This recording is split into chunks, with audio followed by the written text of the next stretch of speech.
que não deve ter fragilidade. E eu fiquei pensando, a partir daquele momento, sobre essa fala, a fala feminina, num lugar onde a homenageada é uma mulher cujo protagonismo foi apagado durante décadas. Igualmente, o protagonismo de Creusa foi apagado, né? Parecia inexistente, inclusive. E esse voltar à narrativa, quando a Paula faz esse contraponto, esse diálogo existente entre a Pagu, a nossa grande homenageada, e a Creusa, né?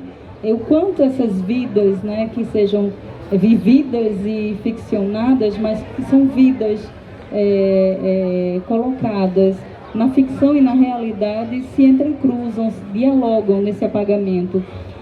Eu gostaria, a partir dessa reflexão, né, que eu não estou criticando, mas eu acho que é muito importante que nós tenhamos essa consciência de que quando a gente fala de um protagonismo feminino, a gente necessariamente não está descurando, apagando a fragilidade que nos habita, cada um de nós, quer sejamos mulheres ou homens.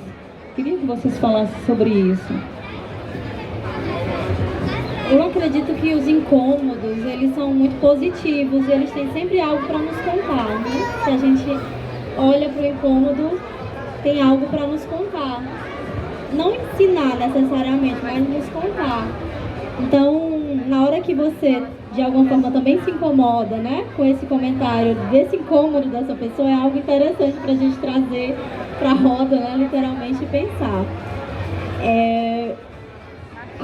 Eu acredito que a falta de conhecimento, ela coloca, a superficialidade das coisas, né, ela coloca muitas vezes a gente, eu digo a gente porque qualquer um de nós pode estar nesse lugar de desconhecimento de algo ou da superficialidade de algo.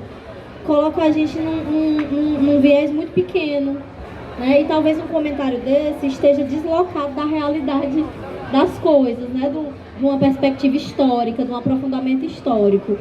Porque falar sobre a força da mulher, sobre ancestralidade, sobre invisibilidade e apagamento, não é em nenhum momento se contrapor ou criar uma dicotomia entre fragilidade, feminilidade, ou seja lá o que se acha que é contrário. É como quem pensa que o contrário de machismo é feminismo, né? Não é. Então, assim, eu acolho com muita compaixão um comentário desse, porque falta um conhecimento, falta um aprofundamento. E por isso que essa coisa de sentar e de ouvir, né, como você colocou, sempre que a gente está a primeira vez num lugar, a gente tem que ouvir mais, é tão importante. E por isso que um evento desse é tão potente, porque quantas coisas aqui concomitantemente não estão acontecendo, chamando para esse momento de escutar. Né? Em meio a tanto barulho, em meio a tanta coisa, você sentar e escutar. Então, ser forte é inclusive acolher a vulnerabilidade, na minha concepção. Ser forte é inclusive entender que você tem fragilidades, que você tem vulnerabilidades e que elas devem ser respeitadas. Para mim, em nenhum momento, reforçar a fortaleza das mulheres é colocar as mulheres nesse lugar de guerreiras, de super-heroínas. Não, é colocar a mulher num lugar que ela queira estar, né? Não é colocar, é abrir um espaço para dizer, olha, você tem voz, você tem... E eu falo muito, assim, quando estou falando desse lugar da mulher, eu falo muito sobre escuta, né? Houve um tempo em que se falava muito, porque precisamos dar voz às mulheres. Eu acho que voz todo mundo tem, na verdade nós precisamos de uma escuta, mas assim, de uma escuta ativa. Lá no Ceará, né? Eu sou de Fortaleza, Ceará. Lá no Ceará a gente fala ouvido de mercador. É quando a gente está falando com a pessoa e a pessoa faz de conta que está ouvindo, mas não está nem aí, né? A gente diz, fulano, não faça ouvido de mercador não, que eu estou falando com você. Então eu sinto que nós estamos no momento em que a gente tem dito isso para a sociedade. Não faça ouvido de mercador não, que eu estou falando com você, né? E é sobre essa escuta qualificada que a gente tem discutido, na verdade. Não tem nada a ver com renegar uma fragilidade, uma feminilidade. E eu entendo que isso é uma falta de conhecimento, porque muitas vezes nós estamos nas rodas, nas mesas, e as pessoas dizem, nossa... o tempo inteiro eu escuto isso, porque nós fundamos, né, um movimento, Paula fez parte desse movimento, que é o movimento Cordel Sem Machismo, eu criei um selo que é o Cordel de Mulher, onde nós publicamos só mulheres, que são ações práticas, né, para combater essa invisibilidade, esse apagamento histórico. E por estarmos nesse fronte, chamando a essas discussões, por estarmos nesses processos educativos, porque falar de feminismo e de luta das mulheres é um processo educativo.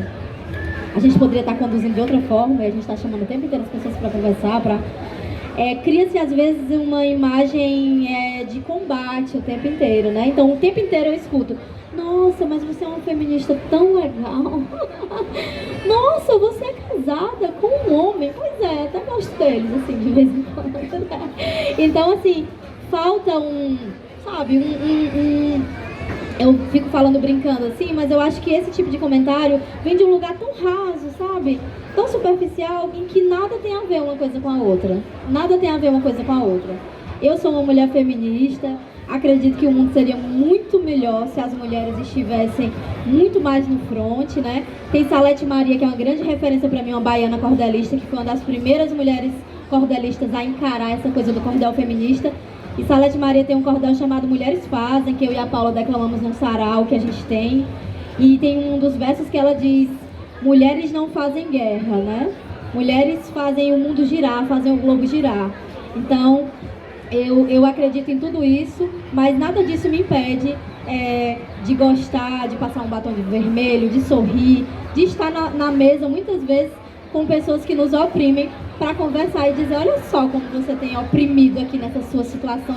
Porque se a gente não se colocar, não conversar e não falar por que é a verdadeira história, porque essa é a verdadeira história, a gente cria um muro. E a ideia é criar, na verdade, pontes, né? Criar laços, é chegar junto, e não se distanciar e não se separar.